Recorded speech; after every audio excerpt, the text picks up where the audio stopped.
Bem-vindo ao podcast Inovação na Veia. Eu sou Mariela Parolini e estarei com você nessa jornada que conecta boas conversas, pessoas interessantes e temas importantíssimos sobre o ecossistema de inovação e tecnologia.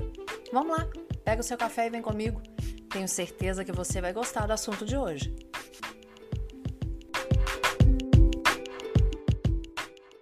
Que bom que você está aqui em mais um episódio do Inovação na Veia. Eu sou Mariela Parolini, aquela podcaster que a cada episódio aprende mais e fica mais encantada com esse mundo de inovação e tecnologia. Eu tenho certeza que se você está aqui ouvindo, você também quer saber mais. Hoje é a continuação daquele último episódio. Você escutou sobre energia, sobre a inovação nesse ramo, a importância de pensarmos de uma forma diferente nesse mundo de geração de energia?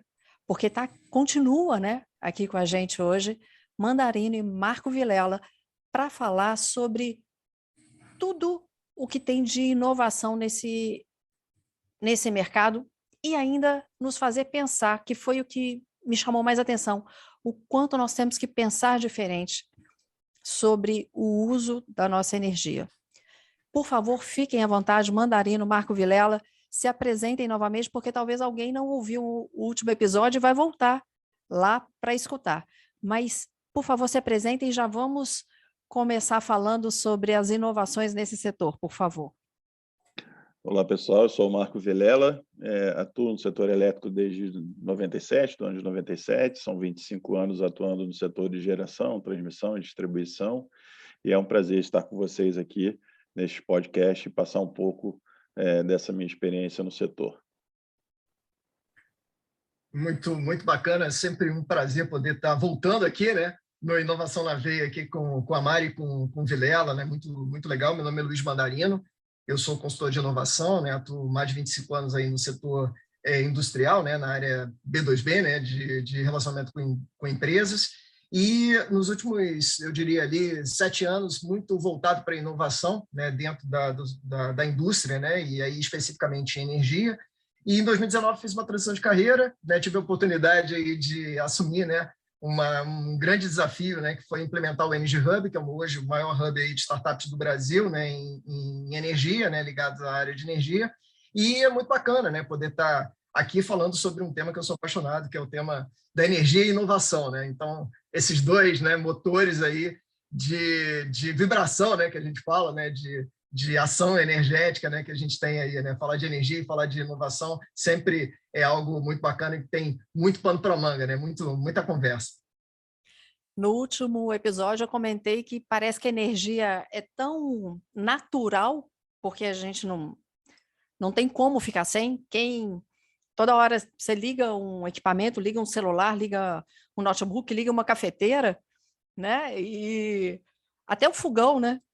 Quem nunca foi ligar e falar, ai, tá sem gás? Não, estava sem energia. E fora que o gás também é energia, né? Mas, assim, o que traz de inovação aí, Vilela? O que você pode contar para a gente? O que tem de mais novo nesse universo? Que a gente pode esperar aí, que vai facilitar a nossa vida? Pegando o gancho do último podcast, né, que nós falamos muito de transição energética e que cada um tem que fazer a sua parte, vamos dizer assim, não estamos falando de política de Estado, de governo, nós estamos falando das empresas, das organizações e do consumidor em geral, né, consumir de uma Sim. forma muito mais responsável e racional Isso. a energia, né? Não basta só a gente ter uma geração renovável, mas a gente também tem que ser bastante racional na questão do consumo, né? Temos que ser responsáveis, vamos dizer assim. Então, isso é um grande condomínio, né? Organizar isso tudo, né? Porque, como o Mandarino falou no último podcast, nós temos, cada país tem a sua particularidade, tem a sua fonte primária de energia mais abundante. No caso do nosso país, nós temos uma fonte primária de energia, que é o sol, os ventos, a água, enfim, nós temos isso em total abundância. Outros países não, tem o carvão, tem o gás natural. Então, como organizar esse contexto mundial para que a gente tenha realmente uma transição energética relevante e que atenda também os benefícios no ponto de vista climático, etc. Então, esse é o grande desafio, é organizar tudo isso, né? E quando você vai fazer a implantação das ações, vamos dizer assim, de transição energética, nós estamos falando de inúmeras ações, né? E quais são as principais tendências hoje no mercado brasileiro, né? A gente pode falar que a gente tem a abertura do mercado livre. Hoje, no país, basicamente 30% do consumo de energia elétrica é relacionado aos clientes livres, que são os clientes, pela legislação atual, são os clientes que têm um consumo maior, para ser bastante didático, não entrar na parte no tecniquez. São os clientes que têm um consumo maior de energia, hoje eles podem optar por de quem comprar essa energia, né? Então, a gente tem observado um movimento regulatório muito importante para que essa abertura de mercado chegue ao consumidor residencial também, chegue até o consumidor residencial, né? Então, a gente espera que esse movimento traga bastante novidade, vamos dizer assim, para essas pessoas que não tiveram acesso ao mercado livre, e traga bastante novidade sob o ponto de vista econômico e até por optar que tipo de fonte ele vai contratar, porque ele pode contratar uma fonte 100% renovável, uma pessoa mais engajada, e aí essa pessoa pode optar por comprar energia 100% verde de uma determinada empresa.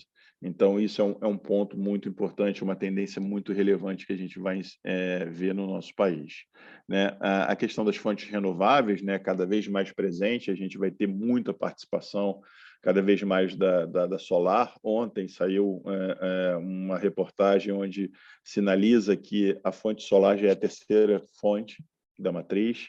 Então, ela vem crescendo e vem crescendo muito, vai continuar crescendo em função dessa característica que o nosso país tem de fonte primária de energia. Temos também o hidrogênio. O Brasil ele tem vamos dizer assim, uma forte vocação de ser um grande produtor de hidrogênio verde. E o que é o hidrogênio verde? O hidrogênio verde é aquele hidrogênio que você obtém utilizando energia renovável. Então, efetivamente, você usa uma fonte de energia solar ou eólica para produzir o hidrogênio. Então, ele é classificado hidrogênio verde. Existe hidrogênio azul, hidrogênio cinza, enfim, tem vários tipos de hidrogênio, mas o hidrogênio verde é algo que o Brasil ele pode ser, vamos dizer assim, o grande alavancador desse mercado, né? Porque nós temos tudo em casa.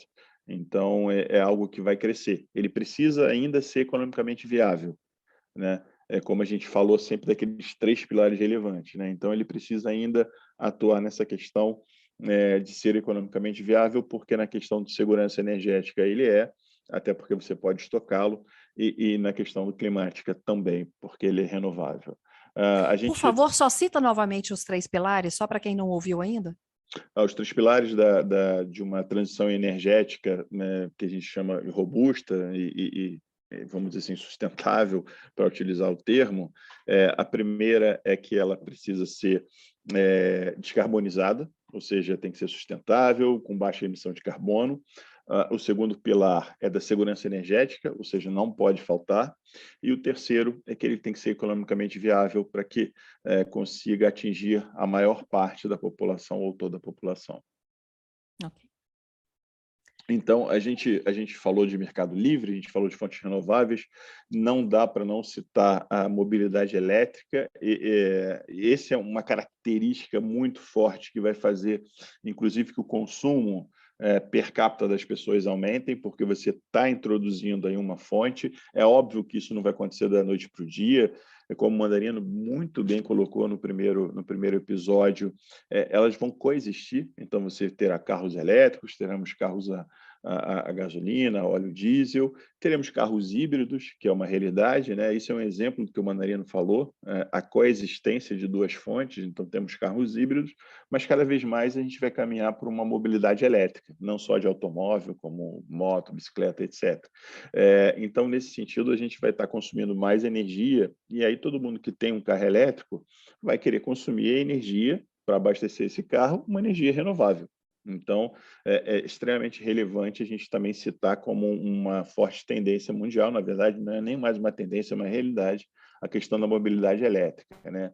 tem ainda a questão toda de storage, ou seja, que é as baterias, o armazenamento da bateria, né? As fontes renováveis, no caso a solar e a eólica, para citar essas duas, elas são intermitentes, ou seja, quando à noite você não tem geração solar.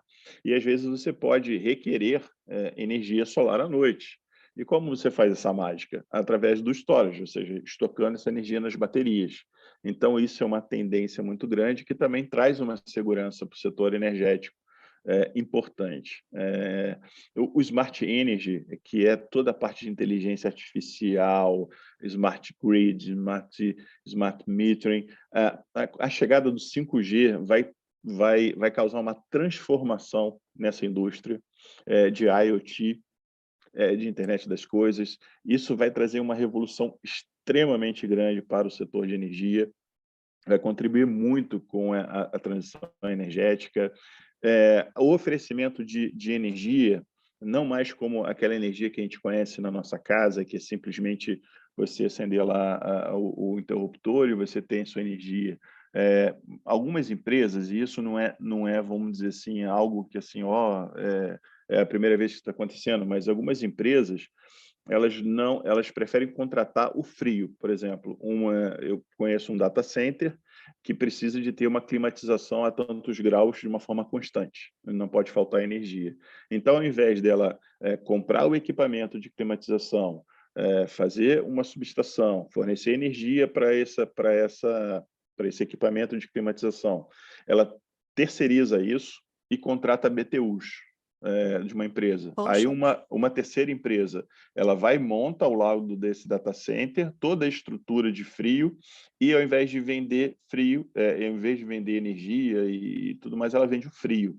É uma coisa que a gente chama serviço as energy, serviço como energia. Enfim, é muito importante isso, a gente colocar isso no radar, porque isso é uma tendência que vai mudar bastante. Ainda voltando na questão do IoT, por exemplo, quando você vai ligar sua máquina de lavar às 6 horas da noite, você paga pelaquela hora que a máquina de lavar tá trabalhando, você paga lá um X reais de energia do consumo dessa máquina. Se você lavar essa mesma roupa 1 hora da manhã, você vai pagar o mesmo valor. Isso vamos dizer assim, é uma incoerência tarifária que nós temos ainda no nosso país, tá? Que isso vai mudar também, é uma tendência, a gente vai ter uma mudança das tarifas.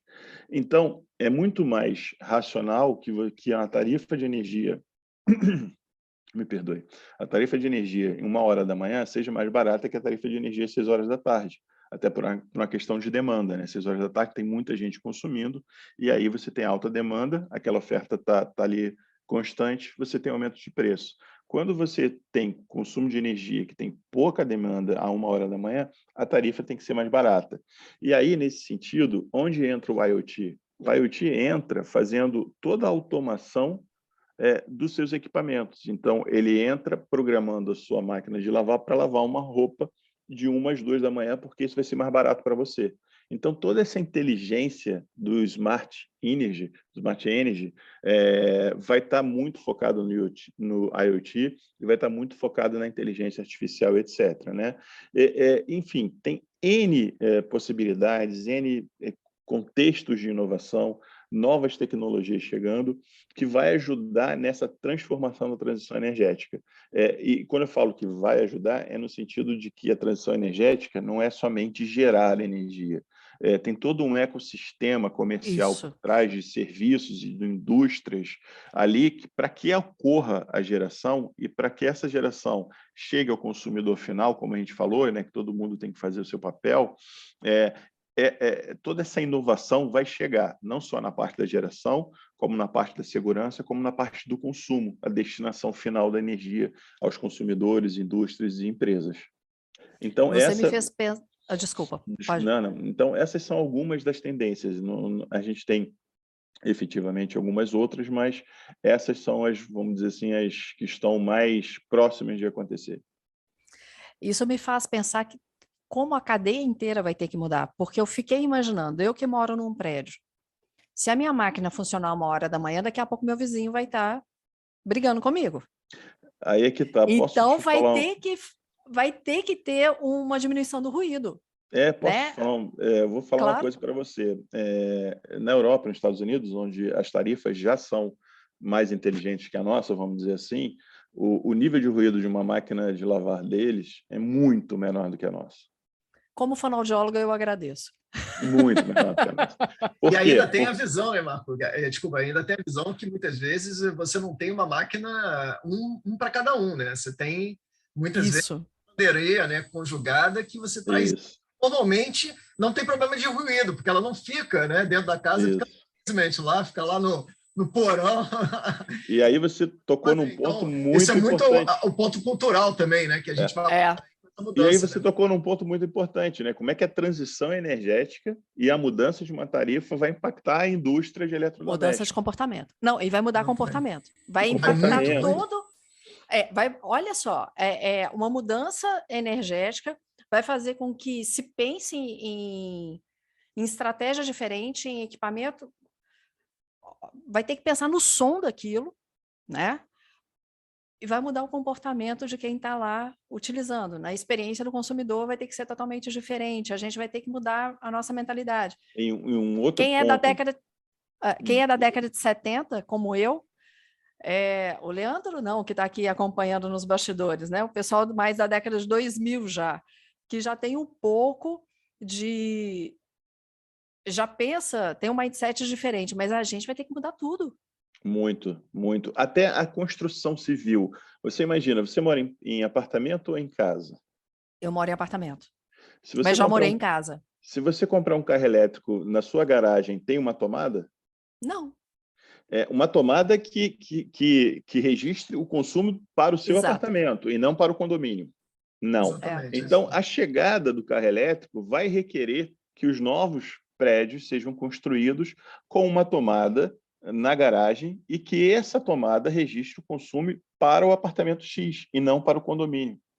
E o carro elétrico, quando chegar para esses imóveis mais antigos, eu moro em Copacabana, a maioria deles é da década de 50 e tudo mais, vão ter que readaptar, ou seja, fazer Poxa, serviços de adaptação para que os consumidores possam ter carros elétricos. Então, uma inovação, uma chegada, uma nova tendência de uma única carga, que é um carro elétrico, quantos serviços acessórios ele vai estar movimentando a economia? poxa.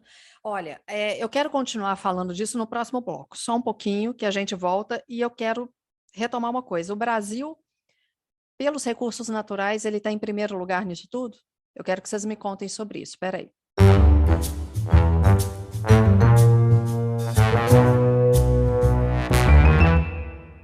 O Brasil, então, ele é quem está na frente nisso tudo por ter tanto recurso como sol, vento e tudo mais? Ou algum outro país ainda está na frente?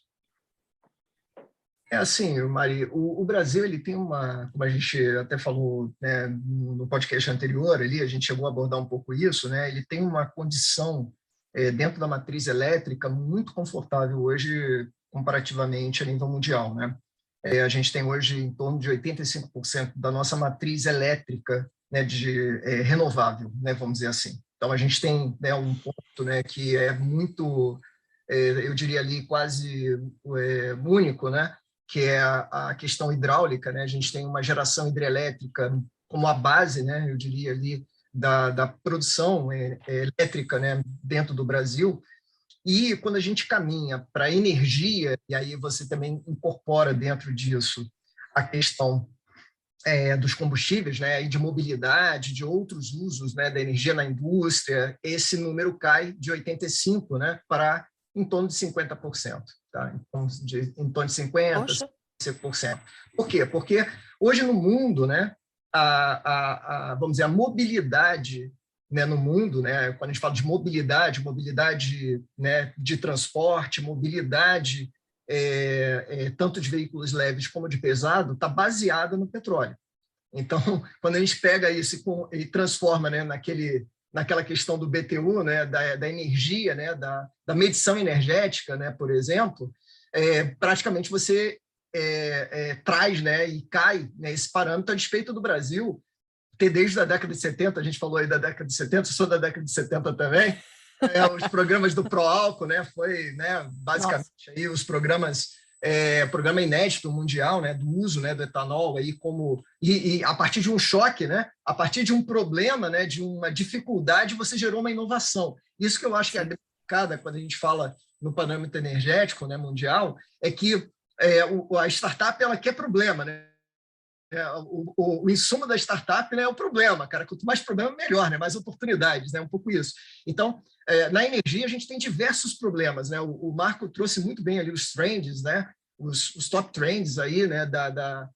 Do mundo, né? Aí, do futuro da energia. E tem muitas barreiras tecnológicas ainda para serem cumpridas, tem muita dificuldade, né? Para você poder botar isso dentro de uma base geral de consumo. Então, fatalmente, diversas inovações vão ter que ser pensadas e criadas para que, na prática, esses trends aconteçam, né? Então, quando a gente fala de estocagem de energia, existe hoje diversas formas de você estocar.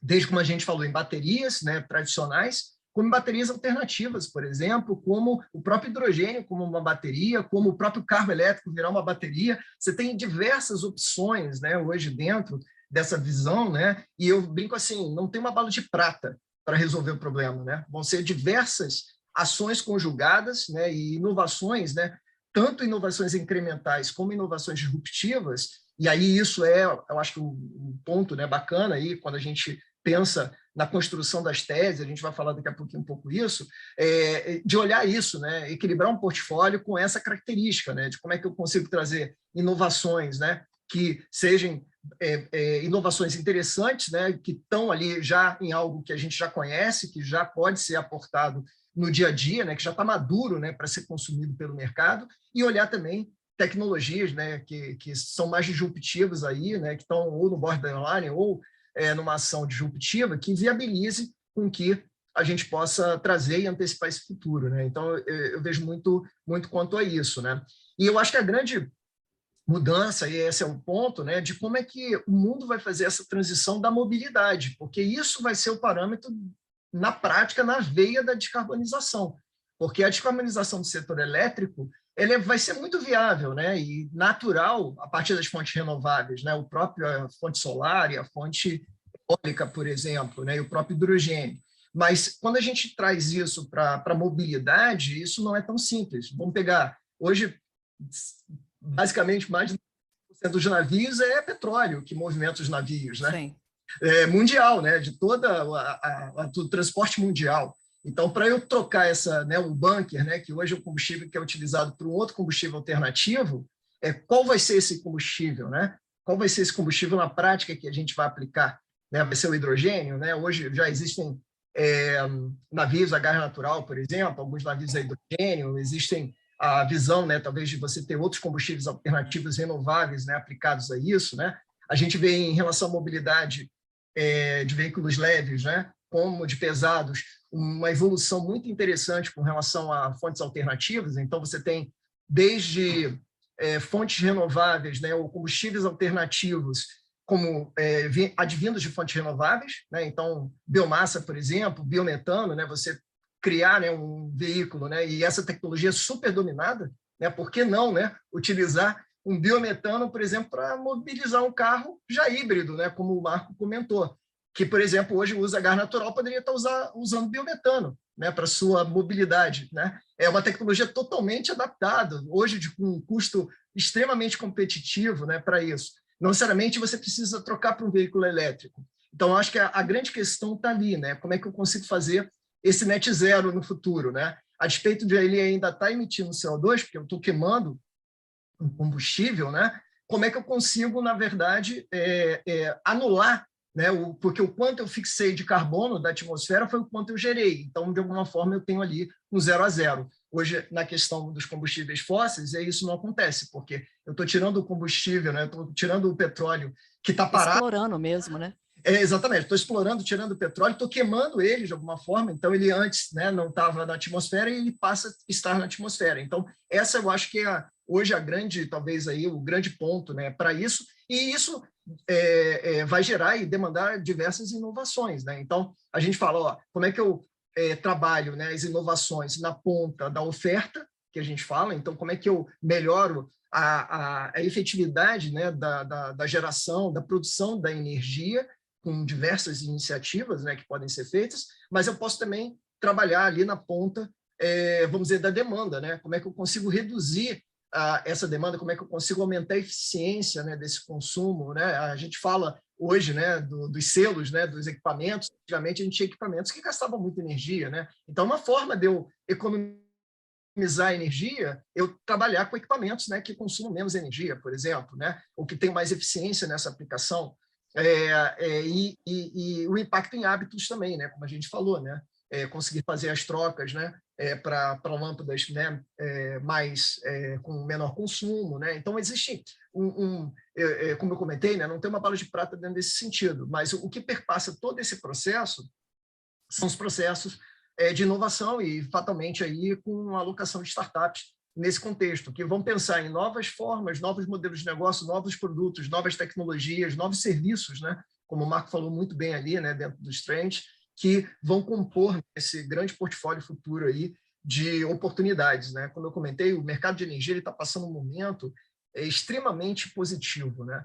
Porque é um momento que a gente tem grandes companhias, né, que viram a necessidade, né, dessa transição, precisam, né, começar a inovar na área da transição energética e fazer a sua transição do seu portfólio atual de produtos, ainda baseados em fontes não renováveis, né, para fontes renováveis, e isso vai gerar, naturalmente, uma necessidade de investimento e aquisição de empresas e tecnologias que vão estar no mercado. Então, a gente tem hoje, né, uma perspectiva, né, muito grande, muito potencial de construção de novas startups ou de apoiar, né, a construção de novas startups nesse mercado de energia, olhando esse futuro, né? Então, assim, a gente já tem o mapa da mina, né?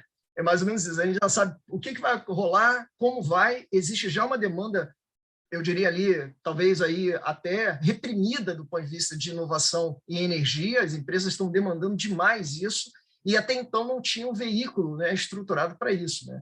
E aí eu acho que o Marco vai poder falar agora um pouquinho de como é que esse veículo pode ajudar, né, nesse processo, né? Então, assim, como é que a gente consegue trazer e viabilizar na prática que a inovação aconteça, né, dentro das empresas de energia. Eu acho que esse é o grande ponto aí, né, que a gente consegue perpassar e utilizar a gente brinca que é uma tempestade invertida, né? Tudo de bom, né, está acontecendo. A gente está mudando a regulação, a gente está aumentando a demanda das empresas, né? As empresas constituindo fundos milionários, né, para investimento em startups. A gente está com diversas iniciativas regionais, aqui especificamente o Rio de Janeiro, com projetos, né, de desenvolvimento de Bolsa Verde, de aceleração regional pelo MIT, o MIT RIP, é uma iniciativa bastante interessante. Grandes hubs, né, aí se formando, né, nessa área, estruturação de programas, né, utilizando as verbas obrigatórias, são valores bilionários hoje que são aplicados na área de P&D de forma compulsória para as empresas de energia. Então, assim, a gente tem um arcabouço, né, hoje no Brasil, do ponto de vista da visão energética, que eu acho que a gente tem como aproveitar isso muito bem, e não tem dúvida, né, que uma Venture Builder, né, ela soma muito dentro de todo esse esforço, né, que o ecossistema de inovação vem demandando, né, para acelerar naquela velocidade, né, da luz aí que o Marco falou, né?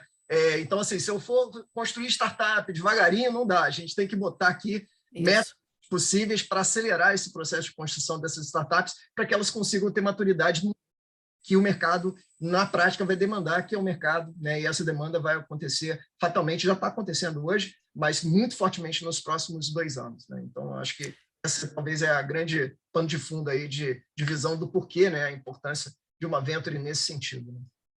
Qual é a tese, então, Marco, da Venture Builder e o que vocês estão buscando aí de startups? Nossa tese é atuar nesse mercado de transição energética, né, nesse processo de transição energética, na mobilidade elétrica e em tecnologias, seja elas disruptivas ou não tão disruptivas, mas a gente acredita muito na tecnologia como alavancador desses resultados para a transição energética. Essa é a nossa tese. E a gente tem um DNA muito importante, que acho que cabe aqui mencionar, que a nossa empresa ela nasce com o conceito de Open Innovation. Então, nós vamos atuar do A a Z. né? Então, se você que possui uma startup ou se você quer se inserir nesse contexto da Energy Hub, estar presente junto conosco na Energy Hub, nesse processo, a gente está aberto a qualquer tipo de inovação, de atuação no mercado de energia. A gente pode pensar em soluções para combater as perdas não técnicas, que são conhecidos como gatos ou macacos. No Nordeste, aqui na região Sudeste são os gatos. A gente pode e queremos atuar nesse contexto, porque é um grande problema da transição energética. Tem uns aí, né, Marcão, que dependendo de como foi, é King Kong, cara, não é nem mais. Exatamente. E a gente falou... Lá não vale não. E nós falamos anteriormente, né? A gente falou anteriormente que o consumo tem que ser mais racional. Imagina você perder, você desperdiçar essa energia. É inconcebível, né? E algumas distribuidoras a gente sabe que tem um problema muito grave com relação a perdas não técnicas. Então, queremos sim startups que estejam pensando sobre esse tema. Na questão da energia renovável, no hidrogênio verde, aí a startup pode pensar, mas eu, pequenininho, vou produzir hidrogênio verde? Talvez não, talvez sim, mas pensar também no ecossistema que envolve toda a produção do hidrogênio verde, na aplicação do hidrogênio verde. Então, tudo isso é uma grande oportunidade de você trazer a sua startup para a Energy Hub, para esse hub de inovação e desenvolvimento de mercados, de tecnologias e de negócios. É isso que a gente, né, vai trabalhar, é isso que é o nosso mote, vamos dizer assim, é a nossa missão nesse sentido, é trabalhar com inovação e energia e fazendo essa transformação na transição energética. Eu vou deixar vocês para considerações finais, porque dia 28 de julho de 2022 é o lançamento da CVB. Por favor, falem mais a respeito. Esse episódio está sendo lançado dia 28 de julho de 2022, exatamente no dia que essa bebê vai nascer. Nascer não, porque já nasceu, né? Já nasceu, né? Porque normalmente a bebê nasce antes de qualquer coisa. Exatamente. Já está pronta, já está já constituída, já está tem CEO, já está... Na verdade, assim, a gente brinca que CVB, né, aí Corporate Venture Builder, é igual usina nuclear. Ligou o botão, não desliga, mais ou menos isso, né, Marco? Então, assim, não dá para desligar, não dá para parar a usina nuclear, mais ou menos isso. No momento que você apertou o botão ali, cara, está funcionando e já está funcionando a todo vapor. Eu brinco assim, a gente só muda a fase, né, do jogo, né, vai mudando as fases, mas o trabalho ele é de forma contínua, né? Super convidar, né, o pessoal que está nos ouvindo aí, né, os nossos pod-ouvintes, né, eu diria aí, né, que estão aqui conosco aqui dentro, né, do Inovação na Veia. Provavelmente o pessoal vai disponibilizar o link, né? A gente vai ter um lançamento híbrido, né? A gente vai ter um lançamento presencial aqui no Rio de Janeiro. O Rio de Janeiro ele eu diria aí, talvez no Brasil aí está buscando, né, ser a capital da energia e sustentabilidade do país, né? Eu acho que tem um grande potencial para isso. O Energy Hub, de alguma forma, tem a sua base aqui, né, primária aqui no Rio, e o Energy Hub Ventures, de alguma forma, também.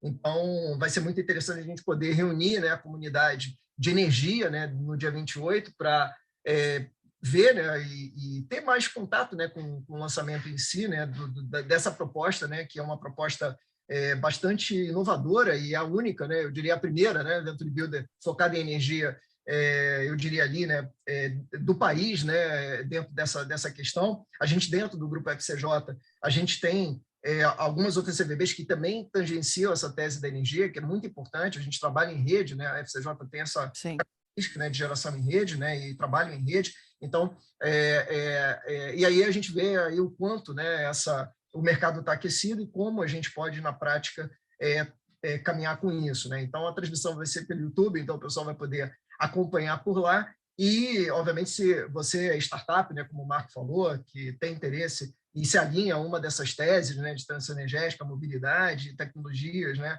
ligadas aos setores de energia, vai ser um prazer a gente poder avaliar, né, o teu negócio e ver qual o fit, né, que você tem aí com a iniciativa que hoje está sendo desenvolvida. E, como eu falei, né, o mercado está trazendo grandes oportunidades também para quem tem interesse, né, de investir, né, e investidor anjo, por exemplo, que tenha interesse, né, de diversificar os seus investimentos também nessa área, né, como a gente falou, uma área crescente, uma área que tem grande potencialidade para ser alavancada e a gente está exatamente agora nesse grande momento, né? No momento da expansão da energia, né? E das inovações em energia, né? Grandes empresas estão entrando nesse mercado, então a gente vê aí um espaço muito interessante também para você, né? Que trabalha e pensa, né? Como essa visão para isso, né? E obviamente as empresas, né? E corporações que estão no mercado de energia fatalmente vão estar avaliando também essas novas tecnologias e startups, né, que vão estar surgindo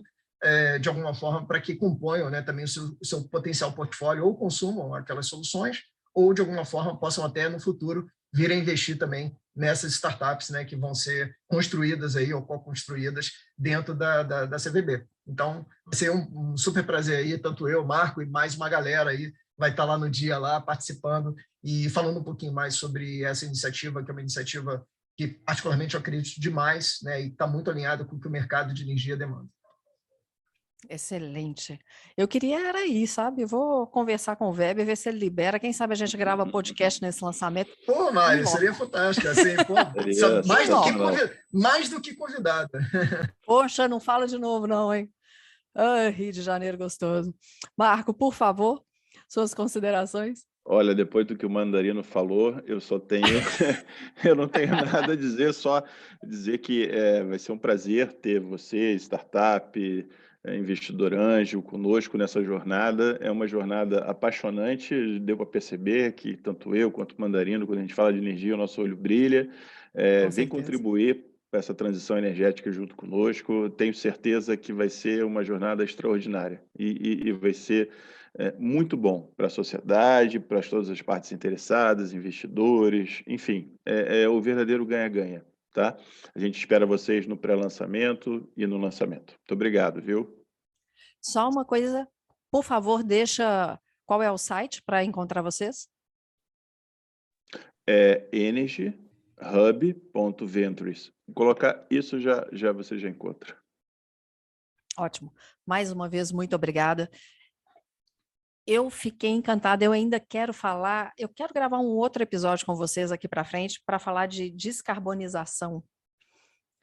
Eu fiquei com isso na cabeça enquanto vocês falaram o tempo inteiro e vale um episódio só sobre isso, mas a gente vai deixar todo mundo com gostinho de quero mais, porque nós vamos gravar. Quem sabe eu vou para o Rio de Janeiro gravar esse episódio. Vou deixar aqui em aberto para o Weber me liberar e ir lá gravar com vocês.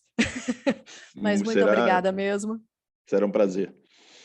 Prazer foi todo meu. Obrigada por aceitarem gravar esses 2 episódios, porque foi realmente incrível falar sobre algo que não tem, que faz parte do nosso dia a dia, que não é natural, mas que devia ser natural, né? E que a gente tem que pensar tanto a respeito disso. Obrigada mesmo. Para você que nos acompanha, mais uma vez, obrigado, compartilhe esse episódio, siga @podcast.inovaçãonaveia.